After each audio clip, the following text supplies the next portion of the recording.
जय हिंद दोस्तों। Byju's government exam preparation के इस यूट्यूब चैनल पर आपका स्वागत है। आज के डेली करंट अफेयर्स में हम देखने वाले हैं 26 अगस्त 2020 की कुछ मुख्य समाचार, कुछ मुख्य न्यूज़ जो हमारे एग्जाम के लिए काफ़ी इंपॉर्टेंट रहने वाली हैं। तो चलिए हम लोग शुरू करते हैं पहली स्लाइड से। पहली जो न्यूज़ है वो है 45 हाईवे प्रोजेक्ट्स इन एमपी यानी मध्य प्रदेश। बहुत इंपॉर्टेंट हो जाती है न्यूज़। 4 क्वेश्चन आपको यहाँ से मिलेंगे अपने एग्जाम के लिए जो बहुत इंपॉर्टेंट हैं। तो एमपी यानी मध्य प्रदेश में अभी हमारे जो यूनियन मिनिस्टर हैं for road transport and highways and MSME, जिनका नाम है श्रीमान नितिन गडकरी जी, इन्होंने अभी मध्य प्रदेश राज्य के लिए 45 राजमार्गों को उद्घाटन किया है या इनके लिए काम वहां पे शुरू किया है। ठीक है, 45 हाईवे प्रोजेक्ट को इनिशिएट किया है मध्य प्रदेश में श्रीमान नितिन गडकरी जी ने, जो हमारे यूनियन मिनिस्टर हैं रोड ट्रांसपोर्ट और हाईवेज के लिए। तो यही इंपॉर्टेंट बात है। अगर आपसे पूछ ले गए एग्जाम में कि रिसेंटली कितने प्रोजेक्ट शुरू किए गए हैं हाईवे प्रोजेक्ट मध्य प्रदेश में, तो आंसर हो जाता है वहां 45। ठीक है, अगर आपसे दूसरा क्वेश्चन पूछ सकता है एग्जाम में, तो वो है यूनियन रोड मिनिस्टर कौन है, हमारे union minister for road transport कौन है, तो उनका आंसर है नितिन गडकरी जी। आपको ध्यान रखना है। अगर इस प्रोजेक्ट की बात करें तो मुख्य बात यह है कि गडकरी जी ने इस प्रोजेक्ट के लिए जो अपना केंद्रीय सड़क निधि है वहां से मध्य प्रदेश में सड़क क्षेत्र में निर्माण के लिए पूरे 700 करोड़ रुपए यानी 700 करोड़ रुपीस दिए हैं। और इसमें से भी जो 350 करोड़ रुपीस हैं यानी जो 350 करोड़ रुपए हैं, ये मध्य प्रदेश के सांसदों के विधानसभा क्षेत्र जो हैं यानी उनकी जो कॉन्स्टिट्यूएंसी है वहां पर सड़क कार्य के लिए शामिल हो सकते हैं। तो ये आपको ध्यान में रखना है। एक तीसरी जो इंपॉर्टेंट बात है, जो बहुत इंपॉर्टेंट है इस न्यूज में, वो ये है कि मध्य प्रदेश में अभी 3 एम्बिशियस रोड प्रोजेक्ट चल रहे हैं जिनके नाम है नर्मदा एक्सप्रेसवे, चंबल एक्सप्रेसवे और राम वन गमन पथ। ठीक है, ये तीनों नाम आपको ध्यान में कर लेने हैं। हो सकता है हमारे एग्जाम में सीधे ही पूछ ले आपसे कि नर्मदा एक्सप्रेसवे किस राज्य में है या राम वन गमन पथ किस स्टेट में एक हाईवे प्रोजेक्ट है, तो ये आपको ध्यान में रखना है। देखिए, चंबल एक्सप्रेसवे का एक और नाम भी है अटल प्रोग्रेस वे। अगर हिंदी में हम बात करेंगे तो अटल प्रगति मार्ग इसको बोलते हैं। तो ये भी आपको ध्यान में रखना पड़ेगा कि अटल प्रोग्रेस वे किस स्टेट में एक नया प्रोजेक्ट चल रहा है, तो उसका आंसर है मध्य प्रदेश। ठीक है ना। देखिए, मैंने पहले ही कहा कि जो भी चीज न्यूज में आ रही है उसके बारे में थोड़ी स्टैटिक जीके भी आपको पता होनी चाहिए। अगर हम एमपी की बात कर रहे हैं तो एमपी के बारे में दो बातें ध्यान रख लीजिए। एक तो एमपी के इस समय सीएम कौन है और एमपी के इस समय गवर्नर कौन है, तो ये स्टैटिक जीके का पार्ट है, ये आपको ध्यान में रखना है। देखिए, ये आपको आगे भी ध्यान में रखना पड़ेगा कि कोई भी करंट अफेयर न्यूज पढ़ें तो उसमें आपको ये चीजें बहुत ध्यान रखनी है कि स्टैटिक जीके आपका कभी भी गड़बड़ नहीं होना चाहिए। एमपी के सीएम हमको मालूम है शिवराज सिंह चौहान हैं और एमपी के जो गवर्नर हैं इस समय वो हैं श्रीमती आनंदीबेन पटेल। ठीक है, आनंदीबेन पटेल पहले गुजरात की मुख्यमंत्री भी रही हैं और उसके बाद अब वो मध्य प्रदेश के गवर्नर हैं यानी राज्यपाल हैं। तो ये आपको ध्यान में रखना है। 4 क्वेश्चन इस न्यूज से समझ में आया हमें। कितने प्रोजेक्ट स्टार्ट किए गए हैं एमपी में, तो 45। किसने स्टार्ट किए हैं, तो नितिन गडकरी ने स्टार्ट किए हैं। और कौन से 3 एम्बिशियस रोड प्रोजेक्ट यहां पर चल रहे हैं, तो Narmada expressway, Chambal expressway, also called Atal progress way और राम वन गमन पथ। तो ऐसी ये न्यूज हमने समझी। आगे बढ़ते हैं। अगली न्यूज भी बहुत इंपॉर्टेंट है। देखिए, ब्रिक्स इनोवेशन बेस के बारे में ये है। तो इस न्यूज से पहले हम लोग जानते हैं कि ब्रिक्स क्या है। ठीक है ना। देखिए, ब्रिक्स की जो स्टार्टिंग हुई थी, जो ब्रिक्स की फॉर्मेशन हुई थी, ये 2009 में हुई थी। ठीक है, और उस समय इसका नाम ब्रिक्स नहीं था बल्कि उस समय इसका नाम था ब्रिक। ठीक है, क्यों? 4 देशों ने मिलकर यानी 4 कंट्रीज ने मिलकर इसको बनाया था और वो 4 देश थे, B for Brazil, R for Russia, I for India और सी फॉर चाइना। ठीक है, इन चारों कंट्रीज ने मिलकर एक संगठन बनाया था।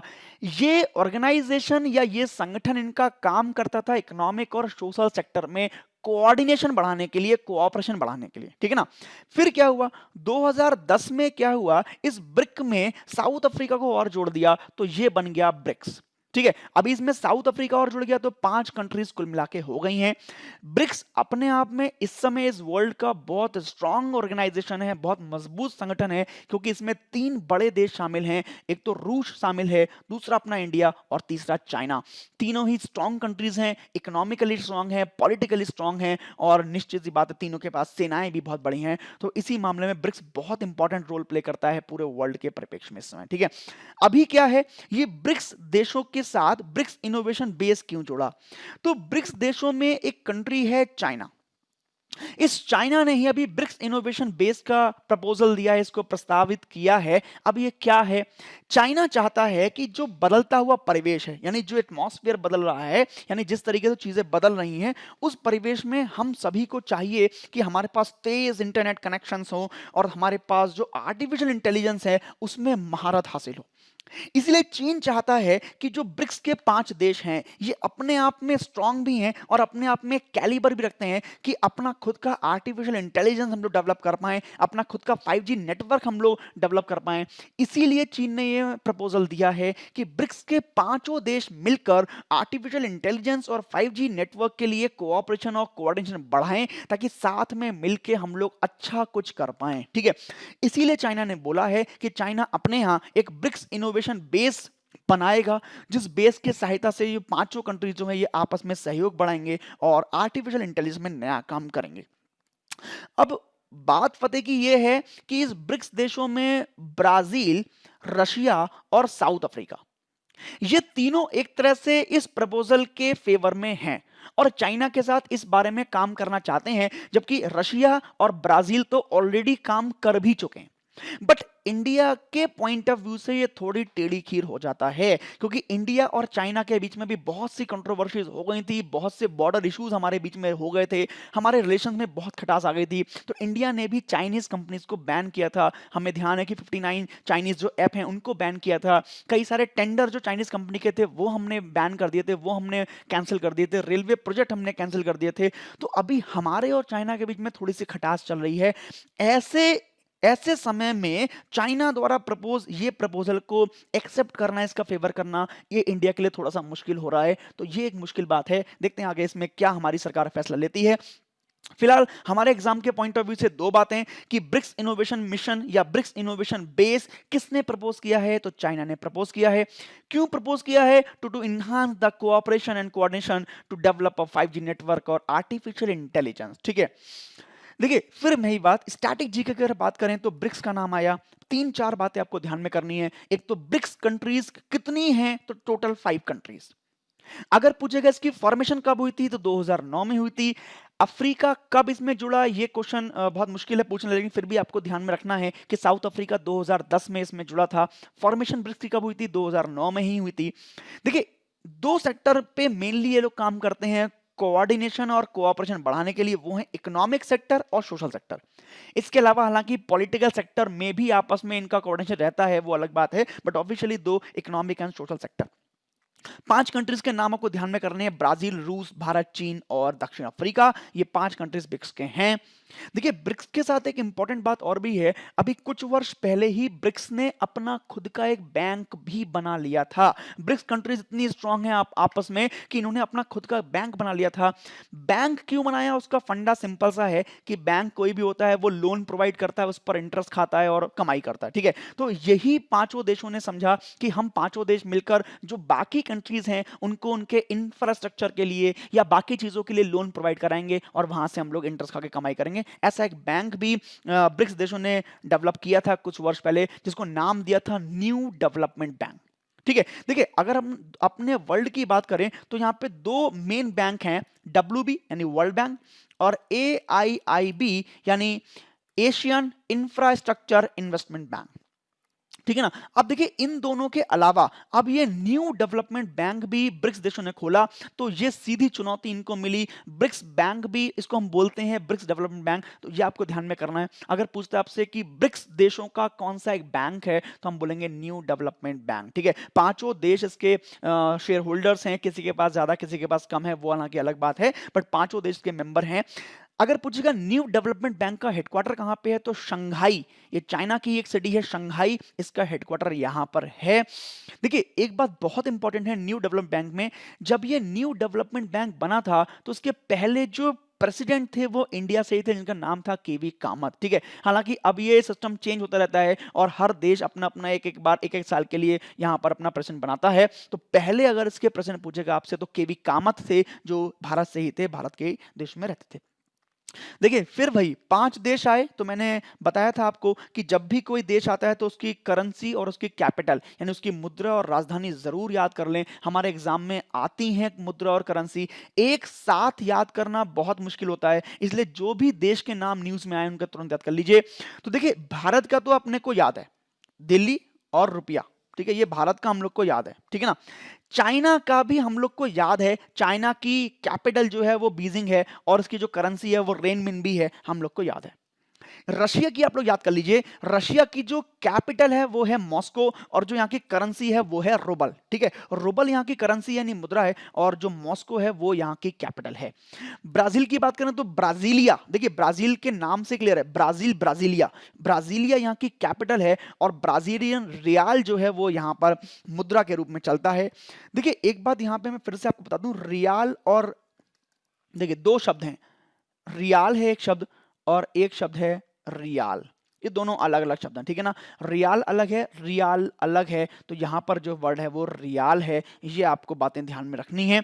तो अगर हम पूछेंगे इसकी करेंसी कैपिटल के बारे में तो आपको सब ध्यान में आ ही गया है। पांचों देशों की करेंसी कैपिटल आप लोग याद कर लीजिए, ये हमारे एग्जाम में बनती हैं और बहुत ही इंपॉर्टेंट रहे, जो आपको याद करनी ही करनी पड़ेंगी, ठीक है। पांचों देशों का नाम याद होगा हमें, ब्राजीलिया ब्राजील रियाल, रशिया की हो गई मॉस्को रूबल, चाइना हो गया बीजिंग रेनमिनबी, इंडिया हो गया दिल्ली और रुपया। अब बात करते हैं साउथ अफ्रीका की, ठीक है। अब देखिए साउथ अफ्रीका की कैपिटल में मैंने 3 नाम लिख रखे हैं और मुद्रा लिख रखी है मैंने रैंड। मुद्रा तो हमको याद हो गया रैंड है इसकी, लेकिन इसकी जो कैपिटल है वो 3 है, जरा याद करिए, ठीक है। सबसे पहली मैंने लिखा है केप टाउन और इसके ब्रैकेट में लिखा है मैंने एल, एल का मतलब लेजिस्लेटिव या हिंदी में इसको बोले तो विधायी, यानी साउथ अफ्रीका की जो विधायी राजधानी है, जो लेजिस्लेटिव कैपिटल है वो है केप टाउन। जितने भी विधायी कार्य होते हैं, जितने भी लेजिस्लेटिव वर्क होते हैं वो कहां से होते हैं, केप टाउन से। दूसरी मैंने लिखी है प्रिटोरिया, प्रिटोरिया के आगे मैंने लिखा है ई, ई फॉर एग्जीक्यूटिव यानी कार्यकारी, समझ गए। जितने भी कार्यकारी कार्य हैं, जितने भी प्रशासनिक कार्य हैं वो सारे कहां से होते हैं, प्रिटोरिया से होते हैं साउथ अफ्रीका के, ठीक है ना। और तीसरी मैंने लिखी है ब्लोमफोंटेन, जिसके आगे लिखा है मैंने जे यानी जुडिशियल कैपिटल, ठीक है ना। तो जनरली जब भी एग्जाम में पूछा जाता रहा है साउथ अफ्रीका कैपिटल होती है तो उसमें इन तीनों में से कोई एक ही ऑप्शन देता है, बट अगर तीनों ऑप्शन देगा तो क्वेश्चन में ये स्पेसिफाई करना ही पड़ेगा कि लेजिस्लेटिव पूछ रहा है या एग्जीक्यूटिव पूछ रहा है या फिर जुडिशियल कैपिटल पूछ रहा है। आपको ध्यान रखना है Cape Town is a legislative capital, Pretoria is a executive capital and Bloemfontein is a judicial capital of South Africa. तो ऐसा ये पॉइंट हमने याद किया, ध्यान रखिए इंपॉर्टेंट है, 4-5 बातें यहाँ पे बहुत इंपॉर्टेंट याद रखनी है आपको। ब्रिक्स इनोवेशन बेस किसने प्रपोज किया, चाइना ने किया। ब्रिक्स कब बना, 2009 में बना। कुल कितनी कंट्रीज हैं, 5 कंट्रीज हैं। न्यू डेवलपमेंट बैंक का दूसरा नाम क्या है, ब्रिक्स डेवलपमेंट बैंक है। कौन ऑपरेट करता है इसको, ब्रिक्स कंट्रीज ऑपरेट कर रही हैं। ये आपको कुछ बातें ध्यान में रखनी हैं। चलिए आगे बढ़ते हैं अगली न्यूज की तरफ। अगली न्यूज जो हमारी है वो है आईएनएस विराट, बहुत इंपॉर्टेंट है, यहां से भी क्वेश्चन बन सकता है आपके एग्जाम के लिए। तो आईएनएस विराट भारतीय नौसेना का एक एयरक्राफ्ट कैरियर जहाज है, ठीक है।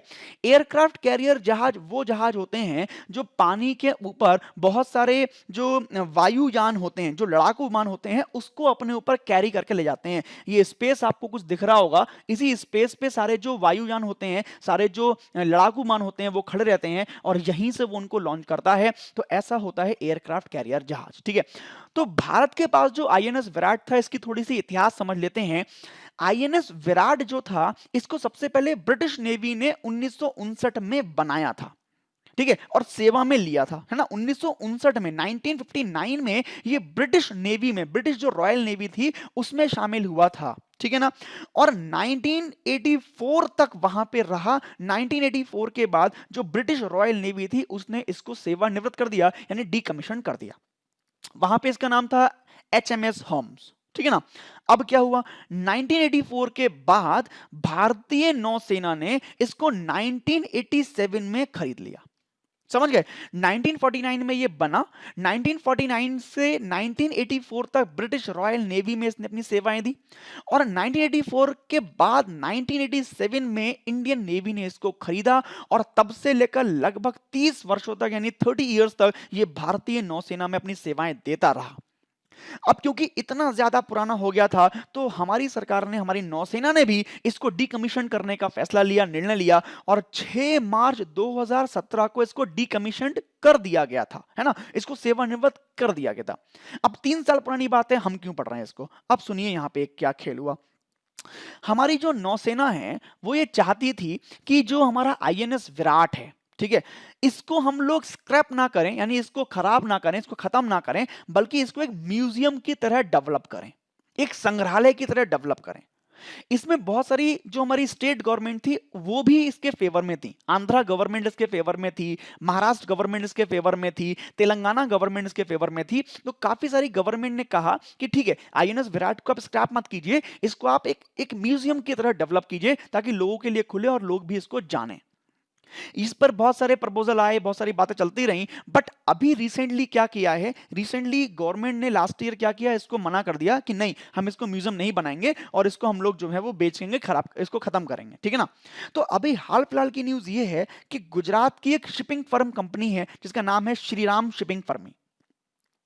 इसने जो आईएनएस विराट है उसको 38 करोड़ यानी 38 करोड़ रुपए के ई ऑक्शन में खरीद लिया है। यही न्यूज बस करंट की न्यूज है, ठीक है ना? अब यहां पे 3 क्वेश्चन बन के तैयार हो जाते हैं। अगर पूछे कि भारतीय नौसेना में अभी कौन सा एक एयरक्राफ्ट कैरियर है जो डीकमीशन्ड हुआ है, तो नाम हो गया आईएनएस विराट। अगर पूछेगा ये पहली बार कब बना और किस किस नेवी के लिए काम किया, तो 2 नेवी के लिए काम कर चुका है, ब्रिटिश रॉयल नेवी और इंडियन नेवी के लिए, ठीक है ना? 1959 में कमीशन हुआ था, सकता है, यानी एक समय में 30 एयरक्राफ्ट कम से कम आईएनएस विक्रमादित्य पर रह सकते हैं, ठीक है? तो एक तो हमारी इंडियन नेवी के पास ये है, इस समय काम कर रहा है, सक्रिय है, और इसके साथ साथ जो एक दूसरा एयरक्राफ्ट है जिसका नाम रखा है हमने आईएनएस विक्रांत, ये भी कोचीन शिपयार्ड में बन रहा है, तैयार हो रहा है। मोस्ट प्रोबेबली उम्मीद है कि 2022 तक ये बनकर तैयार हो जाएगा और उसके बाद इंडियन नेवी में बहुत सारे इसके टेस्ट के बाद भारतीय नौसेना में शामिल हो सकता है। तो अगर आपसे पूछता है, देखिए 3 बातें कौन कौन सी, कौन सा एयरक्राफ्ट कैरियर डीकमीशन्ड हुआ है, आईएनएस विराट, कौन सा इस समय ऑपरेशनल है यानी एक्टिव है, तो आईएनएस विक्रमादित्य, और कौन सा इस समय अंडर कंस्ट्रक्शन है, तो आईएनएस विक्रांत इस समय अंडर कंस्ट्रक्शन है। कहां पर कंस्ट्रक्शन हो रहा है इसका, तो कोचीन शिपयार्ड में इसका कंस्ट्रक्शन हो रहा है। ये आपको बात ध्यान में रखनी है इस न्यूज से संबंधित। आगे हम लोग बढ़ते हैं अगली न्यूज की तरफ। अगली न्यूज है एस्ट्रोसेट, अपने आप में बहुत इंपॉर्टेंट है एग्जाम के पॉइंट ऑफ व्यू से भी और इंडिया के पॉइंट ऑफ व्यू से भी, ठीक है? ये एस्ट्रोसेट क्या है हम लोग समझते हैं। देखिए, कोई भी सैटेलाइट यानी कोई भी जो उपग्रह होता है, वो उपग्रह जो होता है वो कुछ निश्चित तरंग दैर्ध्य के संकेतों को ही पढ़ सकता है, यानी कुछ निश्चित, कुछ सर्टेन वेवलेंथ को ही वो रीड कर सकता है। देखिए, हमारे अंतरिक्ष में क्या होता है, अंतरिक्ष में कई टाइप्स की एनर्जी वेव्स होती हैं, यानी वहां पे डिफरेंट टाइप्स की एनर्जी वेव्स घूमती रहती हैं और वो वेव्स की फॉर्मेशन अलग अलग होती है। कुछ एक्स रेज भी होती हैं, है ना, कुछ वहां पे रेडियो वेव्स भी होती हैं, कुछ अलग अलग तरह की वेव्स होती हैं। तो जनरली जो सैटेलाइट्स होते हैं ये कुछ निश्चित, कुछ सर्टेन वेवलेंथ को ही पढ़ पाते हैं। बहुत कम देशों के पास, बहुत कम में से सैटेलाइट हैं जो एक साथ कई सारी वेवलेंथ को या कई सारी तरंगों को पढ़ सकते हैं, ठीक है? तो एस्ट्रोसेट जो है ये भारत का ऐसा पहला बहु तरंगदैर्घ्य अंतरिक्ष टेलीस्कोप है, यानी मल्टी वेवलेंथ स्पेस टेलीस्कोप ये भारत का है एस्ट्रोसेट, ठीक है ना?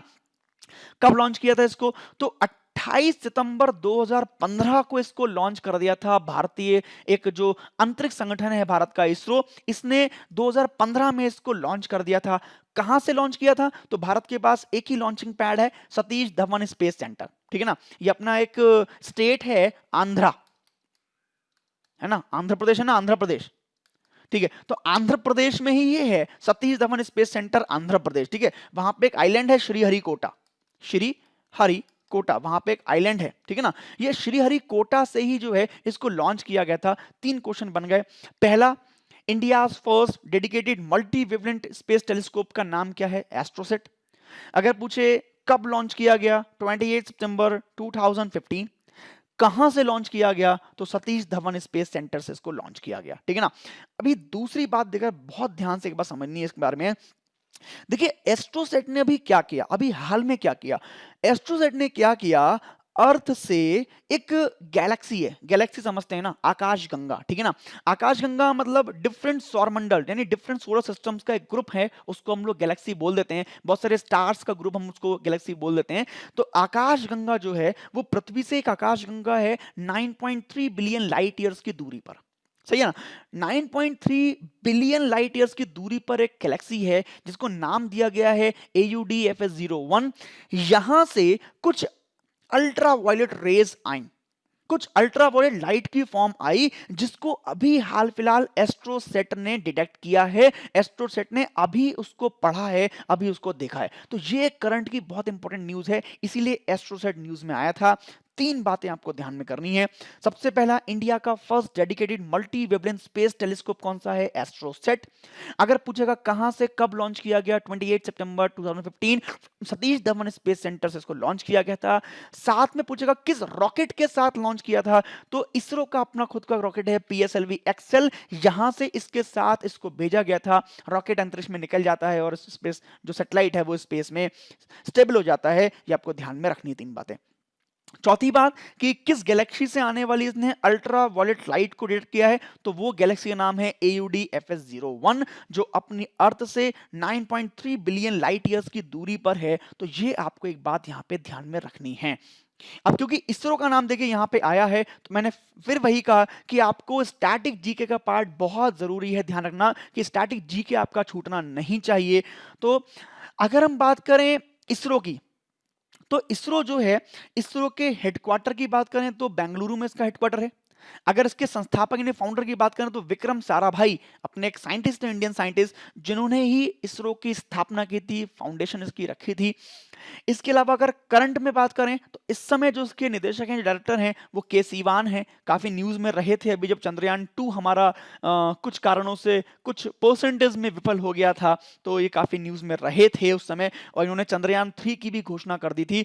तो अगर इसरो के बारे में 4 क्वेश्चन पूछता है कि इसकी फाउंडेशन कब हुई, तो 1969। अगर किसने की, तो विक्रम साराभाई ने। हेडक्वार्टर इंपॉर्टेंट है, बेंगलुरु में है। और कौन है इसके इस समय निदेशक, तो के सीवान इसके निदेशक हैं यानी इसके डायरेक्टर हैं। इसरो की फुल फॉर्म सभी को पता है, Indian Space Research Organisation. Hindi में बोलेंगे तो भारतीय अंतरिक्ष अनुसंधान संस्थान, ठीक है।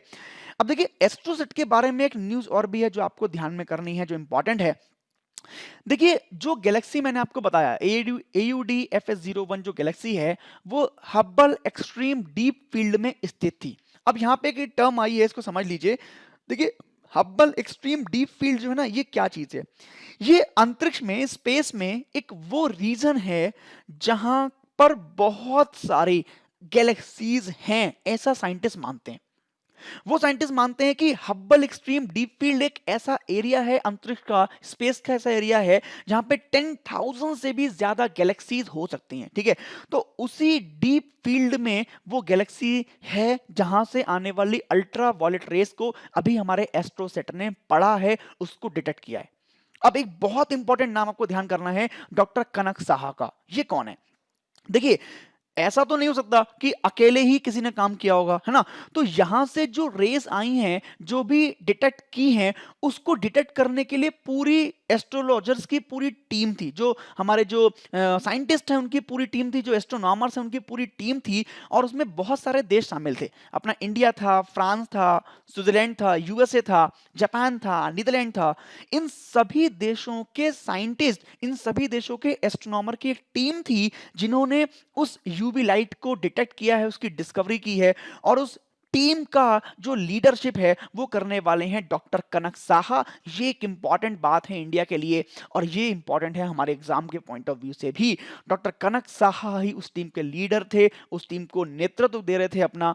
अब यहां से डॉक्टर कनक साहा के बारे में आपको ध्यान में करना है कि ये जो है ना, ये प्रोफेसर हैं।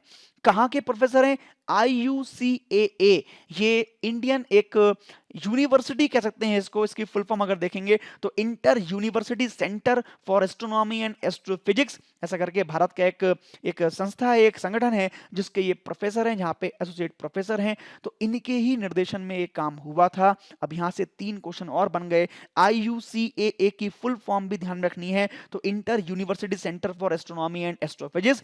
इसके जो इस समय डायरेक्टर हैं वो हैं डॉक्टर सोनम राय चौधरी, और जो इसका हेडक्वार्टर है वो है पुणे, महाराष्ट्र।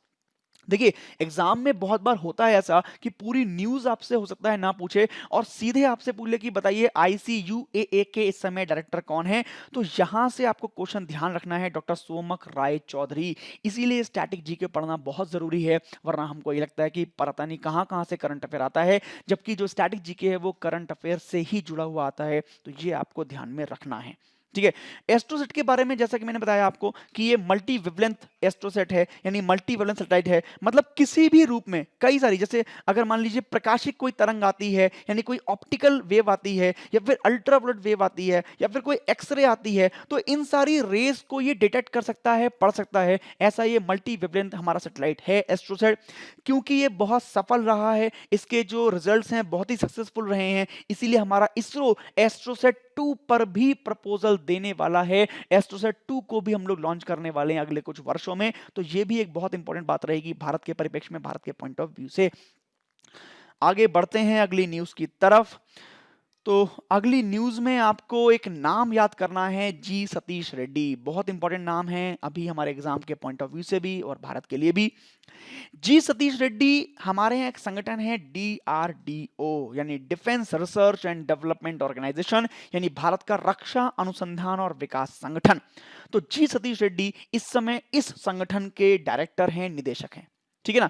अब ये Defence Research and Development Organisation करता क्या है, ठीक है ना। तो नाम से ही क्लियर है, भारतीय सेना और भारत के लिए नए जो हथियार हैं उनकी टेक्निक विकसित करना या नई तकनीकों को लेके आना, नए हथियारों का निर्माण करना, तो यही सब काम, इन्हीं पर पूरी रिसर्च काम जो है वो डीआरडीओ करता है। और इसी के जो अध्यक्ष हैं या जो चेयरमैन हैं वो हैं अपने जी सतीश रेड्डी। अब कहानी यह है कि इनको अपॉइंट किया गया था 2018 में अगले 2 सालों के लिए, यानी 2020 तक, ठीक है ना।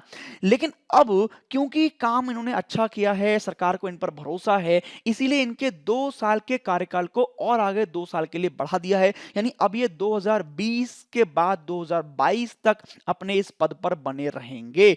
ऐसा कैबिनेट की जो नियुक्ति समिति है उसने भी फैसला लिया है और इनको आगे रक्षा अनुसंधान और विकास विभाग के सचिव के रूप में भी काम करने का मौका दिया जाएगा।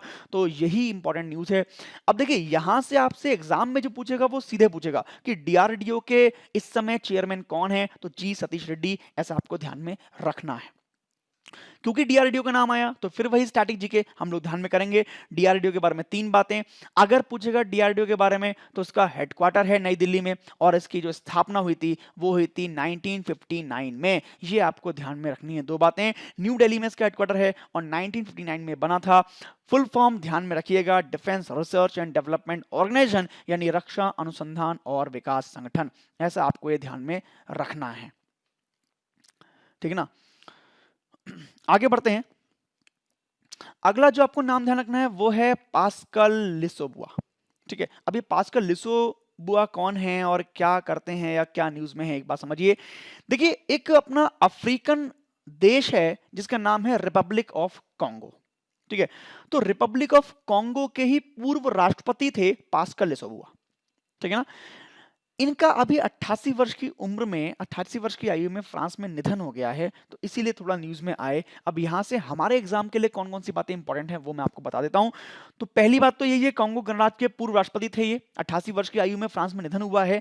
अब वहां पे जो राष्ट्रपति पद का निर्वहन किया था इन्होंने, वो किया था 1992 से लेकर 1997 के बीच। ठीक है ना। इसके बाद वो, इससे पहले वो 1960 में कृषि मंत्री यानी एग्रीकल्चर मिनिस्टर भी रहे हैं। इसके अलावा वहां के प्राइम मिनिस्टर के रूप में काम भी किया है।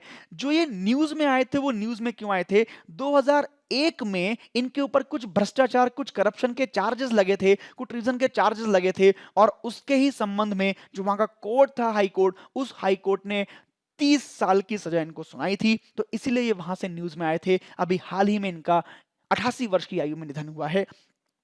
हमारे एग्जाम के पॉइंट ऑफ व्यू से इनका नाम भी इंपॉर्टेंट है और ये कांगो गणराज्य भी इंपॉर्टेंट है। ठीक है। कुछ विशेष बातें आपको इसके बारे में ध्यान में करनी है, जरा देखते हैं। देखिए एक बात देखिए, इस नक्शे में देखिए अफ्रीकन जो हमारा महाद्वीप है, जो कॉन्टिनेंट है, इसमें देखिए मैंने 2 देशों को आपको यहां पे दिखाया है। एक बड़ा देश है और एक छोटा देश है। ठीक है ना। जो ये छोटा वाला है यही है रिपब्लिक ऑफ कॉन्गो। ठीक है। और जो बड़ा वाला है ये, इसको बोलते हैं डेमोक्रेटिक रिपब्लिक ऑफ कॉन्गो। समझ गए? ये बड़ा जो देश है ना, ये दिख रहा है आपको, ये है डेमोक्रेटिक रिपब्लिक ऑफ कॉन्गो, और जो छोटा वाला देश है ये है रिपब्लिक ऑफ कॉन्गो। ठीक है, तो हम लोग इसी की बात कर रहे हैं, ये आपको ध्यान में करना है। ठीक है, अगर कैपिटल की बात करें तो ब्राज़ाविल यहाँ की कैपिटल है। अगर यहाँ की मुद्रा की बात करें तो सेंट्रल अफ्रीकन फ्रैंक यानी मध्य अफ्रीकी फ्रैंक यहाँ पे चलता है मुद्रा के रूप में। जो इस समय प्रेजेंट में इसके राष्ट्रपति हैं वो हैं डेनिस सासो गुगेसो, और जो उसके इस समय के प्रधानमंत्री हैं वो हैं क्लेमेंट मम्बा। ठीक है ना? तो किसी भी देश के लिए दो चीजें तो बहुत जरूरी हैं, कैपिटल और करेंसी, ये आपको ध्यान में करनी है। क्योंकि राष्ट्रपति की बात थी इसलिए मैंने आपको राष्ट्रपति और प्रधानमंत्री यहाँ पे और बताए, वरना राजधानी और मुद्रा आपको जरूर ध्यान में रखना है, ये बात आप ध्यान रखिएगा आगे भी।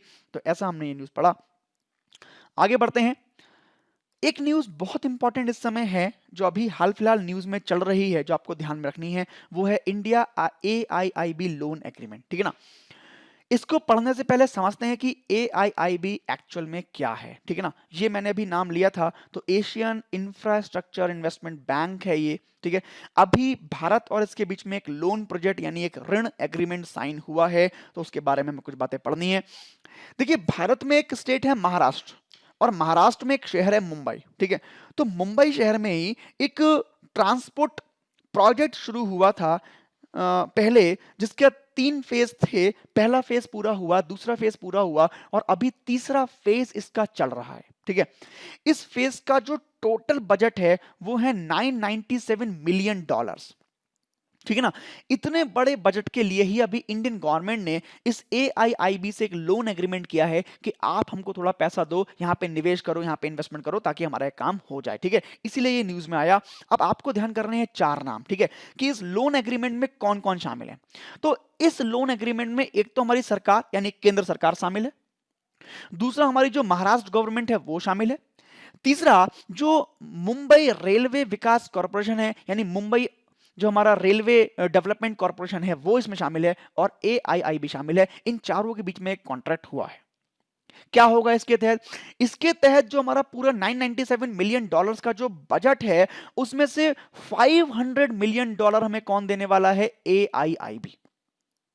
इसके अलावा इसमें $310 मिलियन जो हैं वो गवर्नमेंट ऑफ महाराष्ट्र पे करेगी, और $187 मिलियन जो हैं वो मिनिस्ट्री ऑफ रेलवे यानी रेलवे मंत्रालय पे करेगा। ऐसा ये लोन एग्रीमेंट है। ठीक है ना? अगर इस लोन की अवधि की बात करें तो 30 साल तक का लोन है, यानी 30 साल में हमें चुकाना है, और जो ग्रेस पीरियड है वो 5 साल का है, यानी 5 साल का ग्रेस पीरियड हम लोग ले सकते हैं अगर हमें जरूरत पड़ी तो। ठीक है, ऐसा ये लोन एग्रीमेंट इंडिया और AIIB के बीच में हुआ है। अब यहां से जो इंपॉर्टेंट न्यूज है वो है ये 4 नाम कि किसके किसके बीच में ये लोन एग्रीमेंट हुआ है। तो इंडियन गवर्नमेंट, महाराष्ट्र गवर्नमेंट, जो मुंबई रेलवे डेवलपमेंट कॉर्पोरेशन है वो, और AIIB, ये 4 लोग इसमें शामिल हैं, जिसमें से AIIB का है $500 मिलियन का। इसके अलावा जो महाराष्ट्र गवर्नमेंट है वो $310 मिलियन, और जो अपना रेलवे मिनिस्ट्री है वो $187 मिलियन पे करेगा। ये आपको ध्यान में रखना है। क्योंकि AIIB का नाम आया है तो इसके बारे में कुछ डिटेल आपको पढ़नी है। देखिए, AIIB के बारे में बहुत इंपॉर्टेंट बात यह है कि इसका हेडक्वार्टर जो है वो बीजिंग चीन में इसका हेडक्वार्टर है, ये आपको ध्यान में रखना है। ठीक है ना? अगर पूछेगा एशियन इंफ्रास्ट्रक्चर इन्वेस्टमेंट बैंक का हेडक्वार्टर कहाँ पे है, तो बीजिंग चाइना में है। टोटल जो इस बैंक के मेंबर्स हैं, मेंबर्स का मतलब जिनके पास शेयर होल्डिंग्स हैं, इनके पास कुछ शेयर हैं, तो 103 मेंबर यानी 103 कुल मेंबर इसके हैं इस समय, मेंबर देश हैं इसके। जो इस समय इसके निदेशक हैं, जो इस समय इसके प्रेसिडेंट हैं, वो हैं जिन लिकिन, ये आपको ध्यान रखना है। और अगर पूछेगा इसकी स्थापना कब हुई थी, तो अभी हाल फिलहाल 2016 में इसकी स्थापना हुई है, ये भी आपको ध्यान में रखना है। ठीक है, WB यानी जो अपना वर्ल्ड बैंक है उसको सीधी चुनौती देने के लिए इस बैंक की स्थापना की गई थी, और उसके बाद फिर अपना जो NDB मैंने आपको बताया उसकी स्थापना की गई थी। तो ये 4 बातें आपको AIIB के बारे में याद रखनी है। ये जिम लिकिन इसके हेड हैं, इसके निदेशक हैं, ये भी आपको ध्यान में रखने हैं। क्योंकि महाराष्ट्र की बात हुई तो महाराष्ट्र के बारे में 2 बातें ध्यान रखनी है। एक तो इसके मुख्यमंत्री बहुत अधिक फेमस हैं, बहुत न्यूज में रहते हैं, सभी को पता होगा, उद्धव ठाकरे जी, और इसकी राजधानी सभी को पता है मुंबई। ऐसे ही मुंबई के यानी महाराष्ट्र के जो गवर्नर हैं वो हैं भगत सिंह कोश्यारी, इनको भी आपको ध्यान में रखना है। हो सकता है हमारे एग्जाम में स्टैटिक जीके पूछ ली जाए, तो स्टैटिक जीके कभी मत छोड़िए अगर करंट अफेयर को अच्छे से पढ़ना है तो। ठीक है, आगे बढ़ते हैं अगले न्यूज की तरफ। अगला न्यूज जो है वो है prime minister award for excellence in public administration 2020। देखिए, ये जो अवार्ड शुरू किए गए थे, इनका मकसद था कि भारत में जो कार्यपालिका है, यानी भारत में जो प्रशासनिक अधिकारी हैं, उनका परफॉर्मेंस थोड़ा सुधरे। ठीक है, हम देखते हैं जनरली प्रशासनिक जो अधिकारी हैं वो हमारे देश में लगातार करप्शन के चार्जेस में उनके नाम आते रहते हैं और वो थोड़े से इनएक्टिव भी रहते हैं। तो उनमें एक इंस्पिरेशन मिले उनको, उनको थोड़ा सा इंकरेज हो वो अपने काम करने के लिए। ऐसा इसलिए हमने अवार्ड शुरू किए थे, prime minister award for excellence in public administration. तो अगर शुरुआत की बात करें तो 2006 में इसकी शुरुआत हुई थी और नाम था इसका लोक प्रशासन में उत्कृष्टता के लिए प्रधानमंत्री पुरस्कार। ठीक है ना। इसमें क्या होता था कि जो भी केंद्र और राज्य सरकारों के जिले और संगठन हैं, उनके द्वारा किए गए जो असाधारण और अभिनव कार्य हैं, ठीक है, उनको अवार्ड देना, यानी उनको प्रमोट करना, उनको इनहांस करना, उनको इनकरेज करना। उसके बाद 2014 में इसे फिर से हमने अपग्रेड किया और इसमें हमने जो एस्पिरेशनल डिस्ट्रिक्ट थे या प्रायोरिटी प्रोग्राम्स थे या इनोवेशंस थे, इसको भी इसमें इंक्लूड कर दिया। यानी अगर ऐसे प्रोग्राम होंगे या ऐसे प्रोग्राम कराए जाएंगे तो भी वहां के जो अधिकारी हैं उनको इसमें अवार्ड दिया जाएगा। अब 2020 में हमने फिर से इसको अपग्रेड किया और इसमें अब जो जिला कलेक्टर हैं, यानी जो हमारे डीएम होते हैं, तो उनको भी इसमें हमने इंक्लूड किया। और 2020 में जो आर्थिक विकास की दशा है, यानी जो इकोनॉमिक ग्रोथ हो रही है या परफॉर्मेंस ऑफ डिस्ट्रिक्ट कलेक्टर्स हैं टुवर्ड्स इकोनॉमिक डेवलपमेंट है, तो उसके लिए भी हमने इसमें इंक्लूड किया और उसके बेस पर भी हमने इनको पुरस्कृत करना शुरू किया। ठीक है, अब इस योजना के तहत जो अवार्ड सेरेमनी होगी वो इस बार जो होगी ना वो 31 अक्टूबर को होगी, 31 अक्टूबर 2020 को होगी। कहां होगी? तो गुजरात के केवड़िया जगह ना, गुजरात में केवड़िया जगह है, केवड़िया गुजरात में, जहां पे हमारा स्टैच्यू ऑफ यूनिटी लगा हुआ है, तो यहां पे इसकी सेरेमनी होगी, यहां पर ये अवार्ड सारे दिए जाएंगे। अब देखिए तीन क्वेश्चन तो इसी एक पॉइंट में है। ठीक है ना। 31 अक्टूबर 2020 क्या है? ये राष्ट्रीय एकता दिवस। ठीक है ना, नेशनल यूनिटी डे, ये आपको ध्यान में करना है। दूसरा, अगर पूछता है स्टैच्यू ऑफ यूनिटी कहां पर है, तो गुजरात के केवड़िया में है, ये भी आपको ध्यान रखना है। स्टैच्यू ऑफ यूनिटी आपको पता ही है कि वर्ल्ड की लॉन्गेस्ट है, हाईएस्ट है, सबसे ऊंची प्रतिमा है, सबसे ऊंचा स्टैच्यू है जो गुजरात में अभी केवड़िया में लगाया गया है, आपको ध्यान में करना है।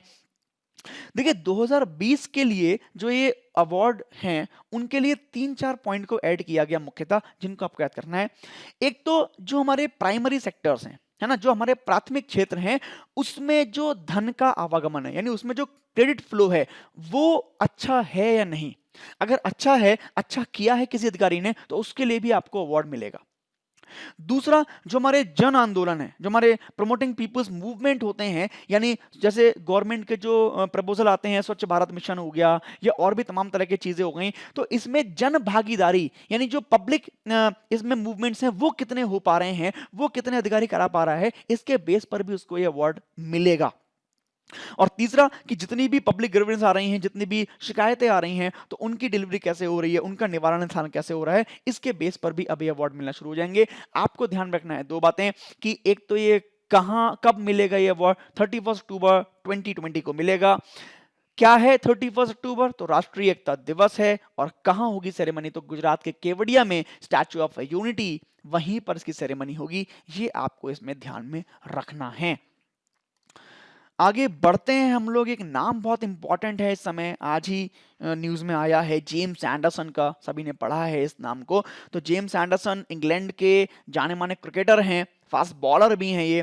तो अभी इन्होंने एक एक रिकॉर्ड बनाया है, रिकॉर्ड एक शामिल हुए हैं रिकॉर्ड के क्लब में, वो है 600 टेस्ट विकेट लेना। ठीक है, अभी 600 टेस्ट विकेट लेने वाले जो भी गेंदबाज हैं उनके क्लब में शामिल होने वाले जेम्स एंडरसन चौथे गेंदबाज बन गए हैं। ठीक है, पूरे वर्ल्ड में जितने भी गेंदबाज रहे हैं उसमें से इनसे पहले 3 गेंदबाजों ने टेस्ट क्रिकेट में 600 विकेट लिए थे, उसके बाद अब ये चौथे खिलाड़ी जुड़ गए हैं। खास बात यह है कि इससे पहले जो 3 खिलाड़ी थे जिन्होंने 600 विकेट लिए हैं, वो सभी जो हैं स्पिनर्स हैं, और पहले तेज गेंदबाज जेम्स एंडरसन हैं जिन्होंने 600 विकेट ले लिए हैं टेस्ट क्रिकेट में। ठीक है ना, तो पहले तेज गेंदबाज और ओवरऑल देखें तो चौथे गेंदबाज ऐसे हैं जिन्होंने टेस्ट क्रिकेट में 600 विकेट ले लिए हैं। अभी हाल ही में मंगलवार को भी इंग्लैंड और पाकिस्तान के बीच में जो टेस्ट सीरीज चल रही है उसका फाइनल मैच था, तो उसमें जो पाकिस्तान के कप्तान हैं अजहर अली, उनको आउट कर उन्होंने ये विकेट लिया है। देखिए ये लाइन भी बहुत इंपॉर्टेंट है कभी-कभी एग्जाम में आ जाएगा, आपसे पूछा जा चुका है पहले भी ऐसे कई क्वेश्चन कि जेम्स एंडरसन ने या किसी भी और खिलाड़ी के बारे में किसको आउट करके अपना 100वां, 200वां, 300वां, या 500वां विकेट लिया। तो ये आपको ध्यान रखना है कि अजहर अली को आउट किया इन्होंने अपने 600 विकेट के रूप में। तो ये ध्यान रखना है 156 कुल मैच खेले हैं और उसमें इन्होंने 600 विकेट लिए हैं। ये 3-4 बातें आपको ध्यान में रखनी है। टोटल कितने खिलाड़ी हैं? 4 खिलाड़ी हैं जिन्होंने टेस्ट क्रिकेट में 600 लिए हैं। वो सारे स्पिनर थे। ये पहले तेज गेंदबाज हैं जिन्होंने 600 लिए हैं, और वरना ये कैसे हैं? चौथे गेंदबाज हैं पूरे वर्ल्ड के जिन्होंने 600 विकेट टेस्ट क्रिकेट में लिए हैं। अगर उन चारों खिलाड़ियों की एक इंफॉर्मेशन हमको मिल जाए तो थोड़ा सा आसान हो जाएगा। देखिए, ये हैं वो 4 खिलाड़ी जिन्होंने अब तक 600 विकेट लिए हैं टेस्ट क्रिकेट में। सबसे पहले मुथैया मुरलीधरन, श्रीलंका के प्लेयर हैं। श्रीलंका के प्लेयर हैं, हम सभी जानते हैं इनको, मुथैया मुरलीधरन को। तो 133 टोटल इन्होंने टेस्ट मैच खेले जिन्होंने इसमें इन्होंने 800 विकेट लिए थे। तो ये आपको ध्यान रखना है। दूसरे फिर हमारे शेन वॉर्न हैं, ऑस्ट्रेलिया के प्लेयर हैं ये शेन वॉर्न। इन्होंने 145 टेस्ट मैचेस में टोटल 708 विकेट लिए इन्होंने। इसके बाद अपने इंडियन बॉलर हैं अनिल कुंबले, जिन्होंने 132 मैचेस खेले और 619 विकेट लिए हैं, 619 विकेट लिए हैं। और उसके बाद फिर हमारे जेम्स एंडरसन, जिन्होंने 156 मैचेस खेले हैं और उसमें 600 विकेट लिए हैं। आपको देशों के नाम ध्यान रखने हैं। मुथैया मुरलीधरन श्रीलंका से हैं, शेन वॉर्न ऑस्ट्रेलिया से हैं, अनिल कुंबले इंडिया से हैं और जेम्स एंडरसन इंग्लैंड से हैं। ऐसा आपको इन न्यूज़ में आपको ध्यान में रखना है। आगे अगर बढ़ें तो कुछ महत्वपूर्ण दिवस हमको देखने हैं अपनी जीके के लिए, वो देखेंगे हम लोग। हमने पहले भी देखे थे। 26 अप्रैल का दिन आपको ध्यान रखना है, ये विश्व बौद्धिक संपदा दिवस यानी इंटेलेक्चुअल प्रॉपर्टी दिवस के रूप में इसको मनाते हैं। देखिए, सारे दिवस जो होते हैं ना, ये अवेयरनेस क्रिएट करने के लिए हम लोग मनाते हैं, ठीक है ना। तो वही डे हमारे इसके एग्जाम में पूछ लिए जाते हैं, वो आपको ध्यान रखना है। एक इंपॉर्टेंट डे यहाँ पे लिखा हुआ है आयुष्मान भारत दिवस। 30 अप्रैल को हम लोग सेलिब्रेट करते हैं, इसको मनाते हैं। आयुष्मान भारत इस समय कोविड रीजन में, कोविड काल में बहुत अधिक न्यूज में है, क्योंकि आयुष्मान भारत योजना के तहत काफी लोगों को इलाज मिला और अच्छा इलाज मिला है। तो इसलिए काफी न्यूज में आ गया, आपको ध्यान रखना है। 30 अप्रैल को आयुष्मान भारत दिवस हम लोग मनाते हैं। अगर मई के मंथ की हम बात करें तो सबसे पहला मई 1 यानी 1 मई को हम लोग इंटरनेशनल लेबर डे मनाते हैं, या मई डे भी इसको बोलते हैं, अंतर्राष्ट्रीय श्रम दिवस या श्रमिक दिवस हम लोग बोलते हैं, इसको मनाते हैं। मई 1 को ही महाराष्ट्र दिवस भी होता है और 3 मई को हम लोग मनाते हैं प्रेस की स्वतंत्रता दिवस, यानी जो हमारा प्रेस है वो फ्री रहे, सारी न्यूज़ किसी के प्रेशराइज ना हो न्यूज़ करने में, ऐसी अवेयरनेस क्रिएट करने के लिए हम लोग मई 3 को मनाते हैं प्रेस स्वतंत्रता दिवस। तो ये कुछ महत्वपूर्ण दिवस आपको ध्यान में रखने हैं अपने एग्जाम के पॉइंट ऑफ व्यू से। अगर आज की हिस्ट्री की बात करें 26 अगस्त की, तो 5 बातें उसमें आपको ध्यान में रखनी है अपने, यहाँ से भी आपके एग्जाम में क्वेश्चन बन सकता है। एक तो आज ही के दिन 26 अगस्त को 1303 यानी 1303 में जो अलाउद्दीन खिलजी था, खिलजी वंश का राजा, उसने चित्तौड़गढ़ पर कब्जा कर लिया था। ये आपको ध्यान में रखना है। दूसरी न्यूज बहुत इंपॉर्टेंट है। आज ही के दिन 1541 में जो टर्की का सुल्तान था सुलेमान, उसने दो चीजों पर, बुडा और हंगरी, दोनों को अपने कब्जे में लिया था, इन्हें दोनों को जीत लिया था। ये भी आपको ध्यान रखना है। तीसरी ये न्यूज बहुत इंपॉर्टेंट हो जाती है आज के लिए। 1910 में 26 अगस्त के दिन ही मदर टेरेसा का जन्म हुआ था। ध्यान रखिए, मदर टेरेसा भारत की पहली लेडी हैं जिनको पीस के लिए नोबेल प्राइज मिला था। ये ध्यान रखिएगा, आप लोग ध्यान में रखिएगा ये बातें। तो तीसरी न्यूज बहुत इंपॉर्टेंट हो जाती है, जो भारत रत्न सम्मानित मदर टेरेसा के बारे में है। इनका जन्म 26 अगस्त को आज ही के दिन हुआ था, ठीक है। तो मदर टेरेसा भारत की पहली महिला थी जिनको नोबेल प्राइज यानी नोबेल पुरस्कार मिला था। ये भी आपको ध्यान में रखना है। इसके बाद है 1982 में नासा, अमेरिकन जो स्पेस एजेंसी है नासा, उसने टेलीसेट एफ नाम के एक सैटेलाइट का प्रक्षेपण किया था, इसको लॉन्च किया था। ये भी आपको ध्यान रखना है। और 2002 में आज ही के दिन दक्षिण अफ्रीका के जोहान्सबर्ग शहर में 10 दिन का एक अर्थ समिट यानी पृथ्वी सम्मेलन चला था। ये पांचों आपको बातें आपको याद रखनी है जो इतिहास से संबंधित हैं और आज के दिन के संबंध में हैं। ये पांचों में से दो इंपॉर्टेंट न्यूज बहुत ज्यादा इंपॉर्टेंट हैं, ये भी आपको ध्यान में रखनी है।